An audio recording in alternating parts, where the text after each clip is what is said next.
Hello everyone, welcome to my channel Paul kitchen. তো আজকে আমি হাজির হয়েছি আপনার জন্য কুলের আচারের একটা ইউনিক রেসিপি নিয়ে। তো আপনারা তো বিভিন্ন রকমের কুলের আচার তৈরি করে খেয়েছেন, কখনো কি মাত্র দুটি উপকরণ দিয়ে কুলের আচার তৈরি করে খেয়েছেন? যদি খেয়ে থাকেন চলুন দিয়ে না করে শুরু করা যাক এই সহজ এই রেসিপিটা। আপনাদের রেসিপিটা ভালো লেগে থাকে লাইক কমেন্ট শেয়ার সাবস্ক্রাইব করে পাশে থাকা বেল আইকনটা অবশ্যই প্রেস করে দেবেন।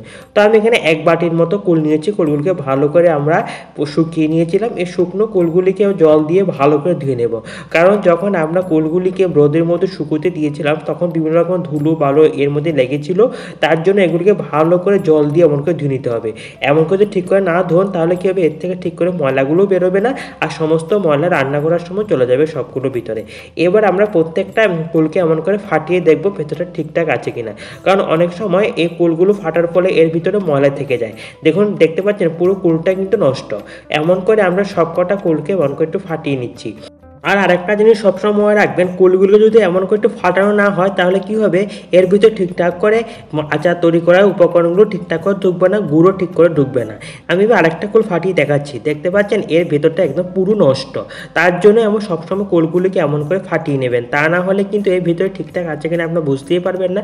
তো এমন করে আপনার সবকটা কুলকে ভালো করে ধুয়ে ফাটিয়ে নিলাম। দেখুন কি সুন্দর করে এক বাটি কুল হয়েছে। এবার আমরা ওভেনে একটি কড়াই বসিয়ে দিয়ে দিচ্ছি কিছু মিষ্টি জিরেগুলো একটু হালকা লালচে করে আমরা ভেজে নেব।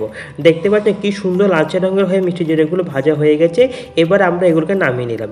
এবার আবার কড়াইয়ের মধ্যে দিয়েছি 4-5টা শুকনো লঙ্কা একটু হালকা লালচে করে আমরা ভেজে নেব। দেখতে পাচ্ছেন কি সুন্দর করে শুকনো লঙ্কাগুলো ভাজা হয়ে গেছে। ভেজে রাখা শুকনো লঙ্কাগুলো এবার নামিয়ে নেব।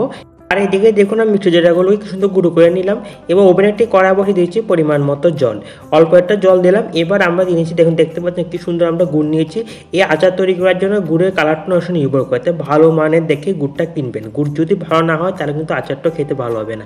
এবার গুড়টাকে আমরা জলের মধ্যে দিয়ে কন্টিনিউ নাড়তে দেখবেন কি সুন্দর গুড়টা গুলে গেল। এবার গুলে যাওয়া গুড়টার মধ্যে দিয়ে দিচ্ছে পরিষ্কার করে রাখা কুলগুলো। এবার কুলগুলিকে একদম গুড়ের সঙ্গে ভালো করে মিক্স করে এটাকে হয়ে দেবো মিনিমাম 4-5 মিনিটের জন্য। দেখুন 4-5 মিনিট পর মোটামুটি হয়ে এসছে। এবার দিয়ে দিচ্ছি পরিমাণ মতো কিছু লঙ্কার গুঁড়ো দিয়ে সবগুলোকে ভালো করে মিক্স করে নিলাম। দিয়ে দিচ্ছি 1 চামচের মতো লঙ্কার গুঁড়ো দিয়ে সবগুলো ভালো করে মিক্স করে নিলাম। দেখুন গুড়টা কি সুন্দর কুলের সঙ্গে একদম গাঢ় হয়ে কষে এসছে। যখন এমন টাইপের হয়ে আসবে তখন এমন দিয়ে দেবো এখানে কিছু রোস্ট করা যে আমরা শুকনো লঙ্কা আছে, শুকনো লঙ্কাগুলো গুঁড়ো করে দিয়ে দিচ্ছি এর মধ্যে।